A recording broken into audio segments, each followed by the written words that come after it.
Hey everyone, welcome back. Still continuing on with aircraft instrument systems. Today we're going to take a look at a little bit more of the installing of the instruments.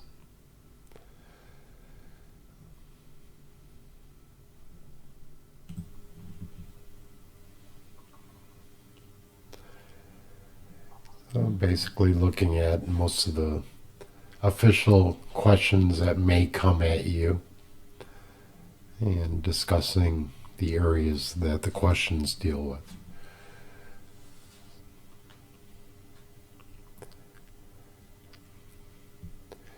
T group. Most light aircraft have the flight instruments arranged in a T directly in front of the pilot.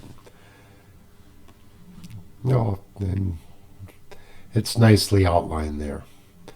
You could probably make out some of the instruments from this point. We haven't discussed all of them yet, but let's continue on. Instrument panels are usually made from sheet aluminum alloy and are painted a dark, non-glare color. They sometimes contain subpanels for easier access to the backs of instruments during maintenance. It definitely improves the maintenance issues if you don't have to take off the entire panel.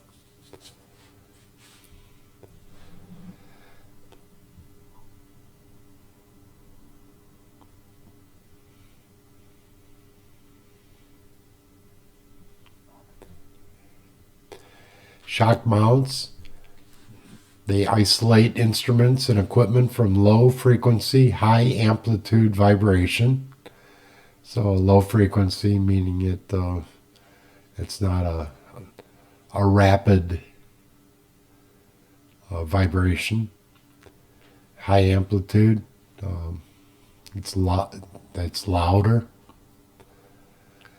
That may happen during landing or in rough air.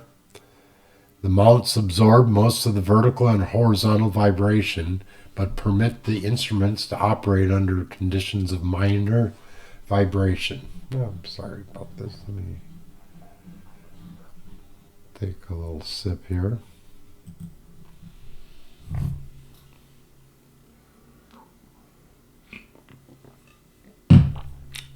All right, so if you have a bonding strap, you really have no um, conductive connection between the items, so you may have to add this bonding strap, which serves to ground the instrument.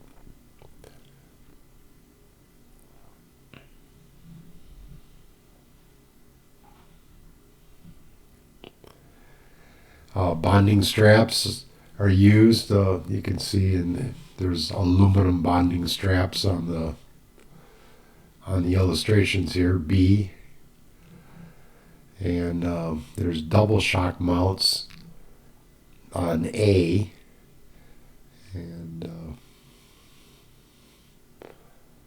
mostly to be familiar with it.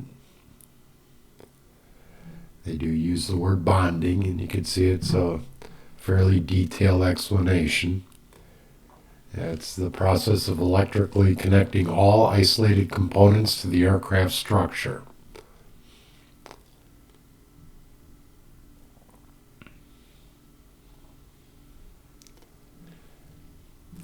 Instruments can be mounted, apparently, in this example, one of three ways: front mounted, rear mounted, or clamp mounted. And you'll see all three. Front mounted, probably the older style where it's just slid in the front panel, and uh, nut plates and screws are used to hold it secure to the instrument panel. Uh, or it could come in from the back, so that all you see in the viewing side would be the glass and the actual dial underneath it. Clamp mounted, there's a little screw down here Sometimes you'll need a special screwdriver to tighten up the clamp after the instrument, the flangeless. There's no flange on either side. There's just the clamp after it's inserted into the loose clamp, and then the clamp is tightened.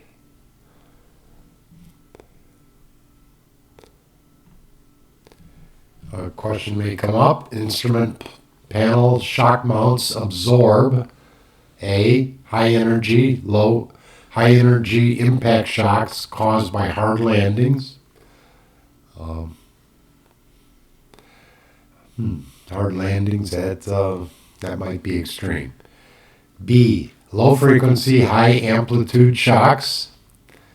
Okay, we like that answer. C, high G shock loads imposed by turbulent air. Now, shock mounts are for the low frequency, high amplitude shocks.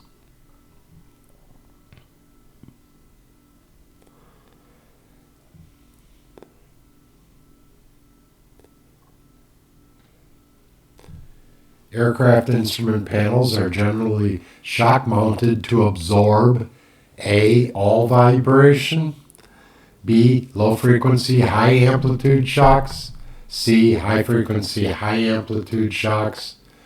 Often I'll add a fourth one. It would be low and low. Low frequency, low amplitude shocks. Well, you know that's not the right answer. So, yeah,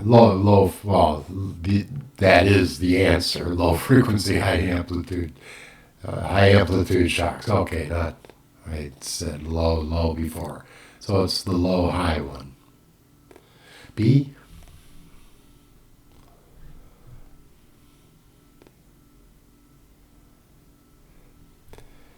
What must be done to an instrument panel that is supported by shock mounts?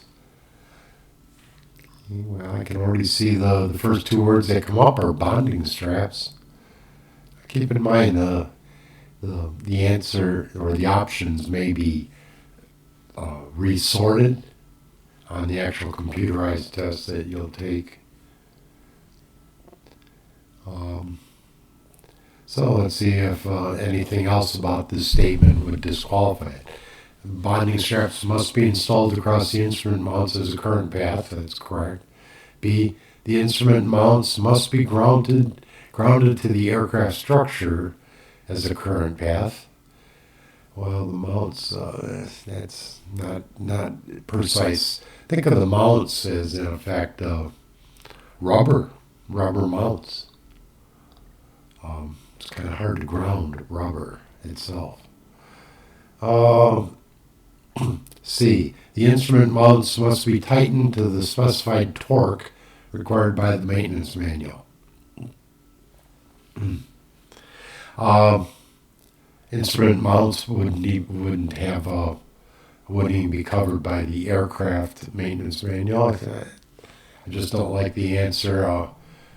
Technically, the mounts individually may come with their own maintenance manual, but unlikely.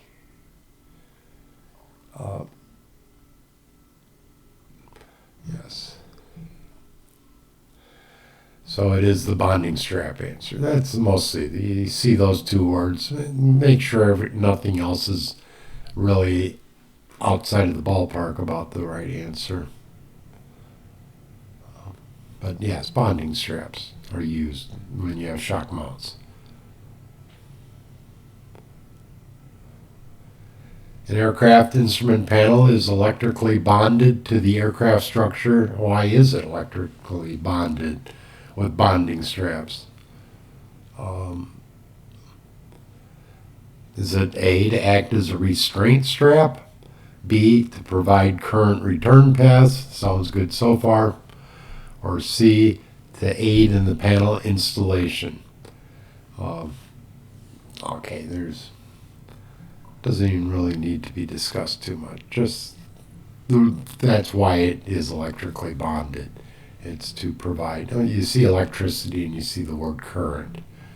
So it's certainly used for an electrical purpose as opposed to a mechanical restraint or a mechanical installation issue.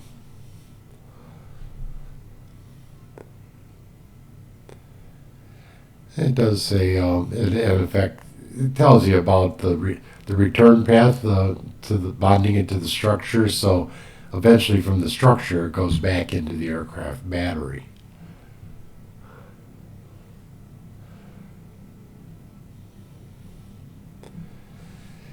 The method of mounting aircraft instruments in their respective panels depends on. Um, Okay, yes. What type of mounting? Would you do the front? Would you do the back? Would you do the flangeless? How do you decide that? Does that depend on A, the instrument manufacturer, B, the design of the instrument case, or C, the design of the instrument panel? Um, well, since you're not going to be able to take apart the instrument itself, then the instrument is basically an instrument case. Um, if it has a flange on it, you're going to have to do it in one way or the other. And the flanges are usually designed so it has to be a one way. It's either front mounted, rear mounted, or flangeless mounted. So that's B.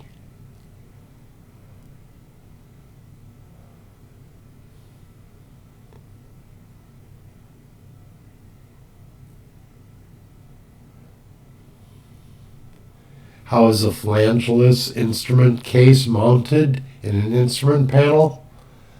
All right. By 4 machine screws which extend through the instrument panel. That sounds like a front mounted, not a flangeless.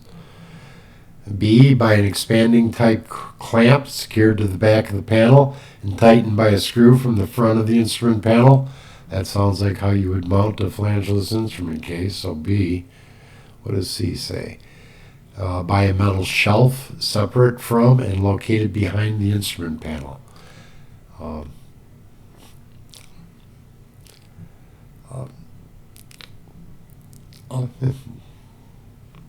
so, yeah, B.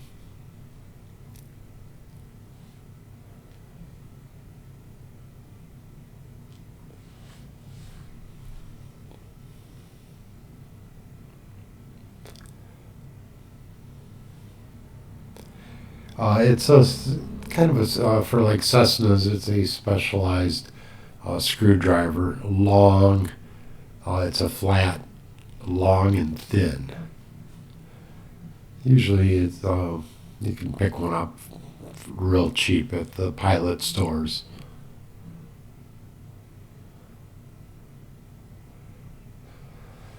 All right, that's another short one. Okay, I appreciate you joining me, and see you on the next one.